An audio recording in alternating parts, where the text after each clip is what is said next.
Trauma is a very wide concept, and I believe for different people it's got different connotations to that one word.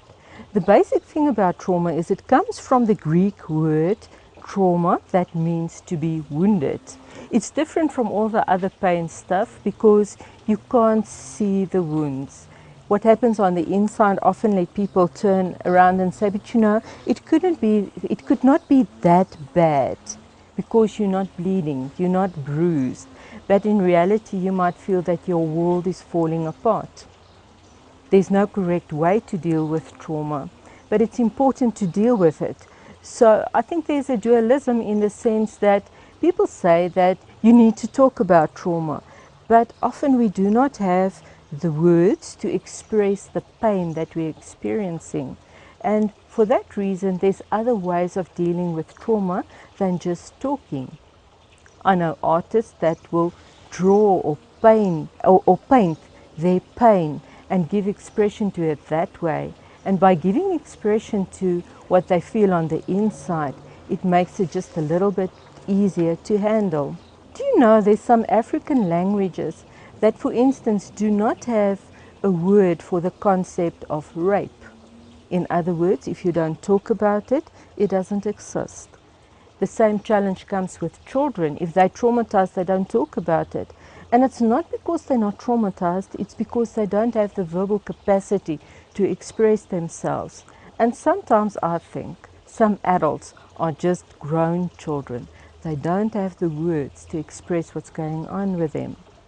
If you don't deal with trauma, the problem is that it will impact other areas of your life. I like to see my clients within 24 to 72 hours after an incident so that you can normalize the situation. Normalizing the situation would mean to listen to the emotions. If my client tells me that they were in a hijacking situation and they hate somebody, I believe hating somebody in that situation is an expression of their feelings.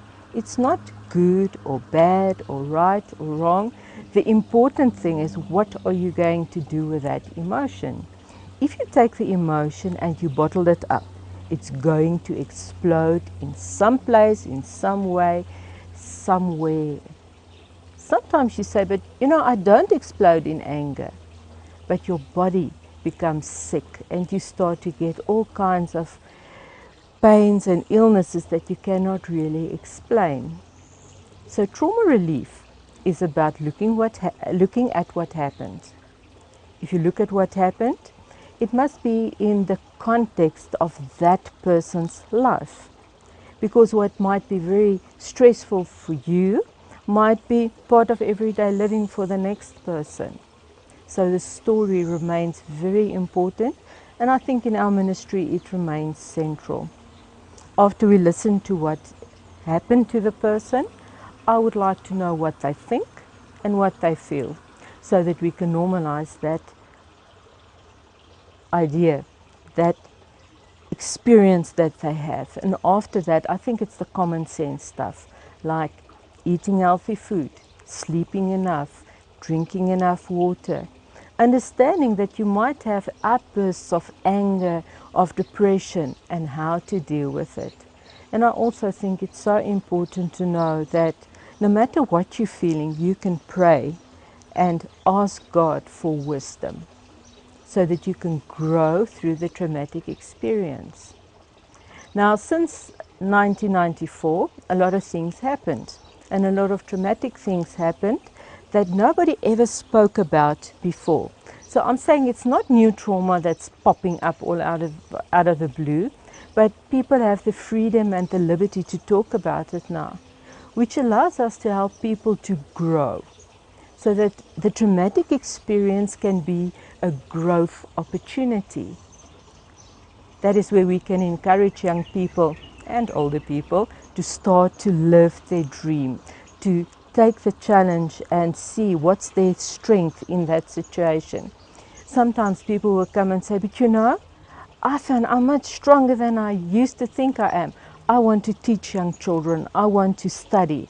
And if you can use a bad experience to grow in a bigger and better dimension.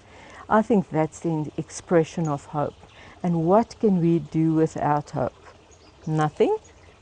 And hope is something that I believe that God instills into all our hearts. So please watch all the other clips, and maybe you will benefit from the books we have on offer.